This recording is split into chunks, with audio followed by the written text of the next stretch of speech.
আসসালামু আলাইকুম। Last 8 and 9 August আইসিসিবিতে হয়ে গেল কসমেটিকের ঢাকা 2025। যেহেতু সেম ইন্ডাস্ট্রি থেকে বিলং করি, তাই আমাকেও ম্যানেজমেন্ট থেকে ইনভাইট করা হয়েছিল। যদিও ফার্স্ট ডেতে নানা ব্যস্ততার কারণে যেতে পারিনি, বাট লাস্ট ডেতে আর মিস দিই নাই। এন্ট্রি নেওয়ার পরে হাতের বামেই দেখতে পেলাম ক্যাথিড্রালের প্যাভিলিয়ন। উপর থেকে এক নজরে তাকালে চোখে লাগার মতো একটা প্যাভিলিয়ন ছিল। ইনওয়ার্ড ওয়েল ডেকোরেটেড বলতে পারেন। ক্যাথিড্রালের অনেকগুলো নতুন প্রোডাক্ট লঞ্চ হয়েছে, কালেকশনগুলো একদমই ইউনিক ছিল।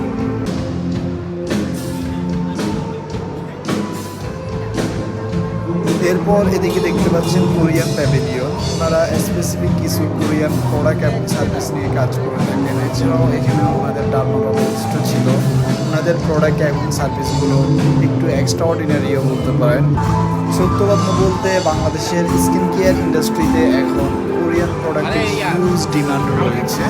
সো এটা কিন্তু স্কিন কেয়ার ইন্ডাস্ট্রির জন্য একটা আশীর্বাদও বলতে পারেন। এছাড়াও এই টাইপের ইভেন্টগুলো আরও বেশি বেশি হওয়া প্রয়োজন আমি মনে করি, কারণ স্কিন কেয়ার ইন্ডাস্ট্রিকে এগিয়ে নিয়ে যেতে হলে এই টাইপের ইভেন্টগুলো আরও বড় পরিসরে করা প্রয়োজন। আমি পুরো ইভেন্টটাই ঘুরে ঘুরে দেখলাম এবং একটা বিষয় লক্ষ্য করলাম, সেটা হলো এখানে পৃথিবীতে রিনাউন্ড যে কান্ট্রিগুলো রয়েছে স্কিন কেয়ার প্রোডাক্টের জন্য, তার ম্যাক্সিমামগুলোরে পার্টিসিপেশন ছিল। Like UK, USA, Canada, Korea, Japan, Thailand সহ অনেকগুলো কান্ট্রি ছিল। তার মধ্যে উল্লেখযোগ্য ব্র্যান্ড ছিল কোজারেক ছিল, এক্সিজওয়াই ছিল, ক্যাথিডল ছিল, মিস্টাইন ছিল, বুটস ছিল, সাকুরা ছিল, বায়ো অ্যাক্টিভ ছিল। এছাড়া আমাদের লোকাল কিছু ব্র্যান্ডও এখানে পার্টিসিপেশন করেছিল। তার মধ্যে উল্লেখযোগ্য ছিল ম্যারিল ছিল, কিউট ছিল, স্কোয়ার গ্রুপ ছিল। আফটার অল পুরো ইভেন্টটাই উপভোগ করার মতো ছিল। এছাড়াও এখানে কিছু সেলিব্রিটিও এসেছিল। তার মধ্যে আরফিন শুভ এসেছিল, ব্র্যান্ড প্রমোটার বারিশক ছিলেন। এছাড়াও আরও অনেকেই এখানে উপস্থিত ছিলেন। যাই হোক, ইভেন্টটি কেমন লেগেছে অবশ্যই কমেন্টে জানাবেন। আসসালামু আলাইকুম। লাস্ট 8 অ্যান্ড 9 অগস্ট আইসিসিবিতে হয়ে গেল কসমেটিকের ঢাকা 2025। যেহেতু সেম ইন্ডাস্ট্রি থেকে বিলং করি, তাই আমাকেও ম্যানেজমেন্ট থেকে ইনভাইট করা হয়েছিল। যদিও ফার্স্ট ডেতে নানা ব্যস্ততার কারণে যেতে পারিনি, বাট লাস্ট ডেতে আর মিস দিই নাই। এন্ট্রি নেওয়ার পরে হাতের বামেই দেখতে পেলাম ক্যাথিড্রালের প্যাভিলিয়ন। উপর থেকে এক নজরে তাকালে চোখে লাগার মতো একটা প্যাভিলিয়ন ছিল। ইনওয়ার্ড ওয়েল ডেকোরেটেড বলতে পারেন। ক্যাথিড্রালের অনেকগুলো নতুন প্রোডাক্ট লঞ্চ হয়েছে, কালেকশনগুলো একদমই ইউনিক ছিল।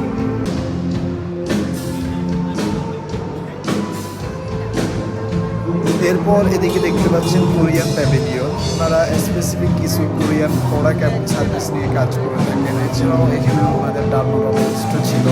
ওনাদের প্রোডাক্ট এবং সার্ভিসগুলো একটু এক্সট্রা অর্ডিনারিও বলতে পারেন। সত্য কথা বলতে বাংলাদেশের স্কিন কেয়ার ইন্ডাস্ট্রিতে এখন কোরিয়ান প্রোডাক্টের হিউজ ডিমান্ড রয়েছে। সো এটা কিন্তু স্কিন কেয়ার ইন্ডাস্ট্রির জন্য একটা আশীর্বাদও বলতে পারেন। এছাড়াও এই টাইপের ইভেন্টগুলো আরও বেশি বেশি হওয়া প্রয়োজন আমি মনে করি, কারণ স্কিন কেয়ার ইন্ডাস্ট্রিকে এগিয়ে নিয়ে যেতে হলে এই টাইপের ইভেন্টগুলো আরও বড় পরিসরে করা প্রয়োজন। আমি পুরো ইভেন্টটাই ঘুরে ঘুরে দেখলাম এবং একটা বিষয় লক্ষ্য করলাম, সেটা হলো এখানে পৃথিবীতে রিনাউন্ড যে কান্ট্রিগুলো রয়েছে স্কিন কেয়ার প্রোডাক্টের জন্য, তার ম্যাক্সিমামগুলোরে পার্টিসিপেশন ছিল। Like UK, USA, Canada, Korea, Japan, Thailand সহ অনেকগুলো কান্ট্রি ছিল। তার মধ্যে উল্লেখযোগ্য ব্র্যান্ড ছিল কোজারেক ছিল, এক্সিজওয়াই ছিল, ক্যাথিডল ছিল, মিস্টাইন ছিল, বুটস ছিল, সাকুরা ছিল, বায়ো অ্যাক্টিভ ছিল। এছাড়া আমাদের লোকাল কিছু ব্র্যান্ডও এখানে পার্টিসিপেশন করেছিল। তার মধ্যে উল্লেখযোগ্য ছিল ম্যারিল ছিল, কিউট ছিল, স্কোয়ার গ্রুপ ছিল। আফটার অল পুরো ইভেন্টটাই উপভোগ করার মতো ছিল। এছাড়াও এখানে কিছু সেলিব্রিটিও এসেছিল। তার মধ্যে আরফিন শুভ এসেছিল, ব্র্যান্ড প্রমোটার বারিশক ছিলেন। এছাড়াও আরও অনেকেই এখানে উপস্থিত ছিলেন। যাই হোক, ইভেন্টটি কেমন লেগেছে অবশ্যই কমেন্টে জানাবেন।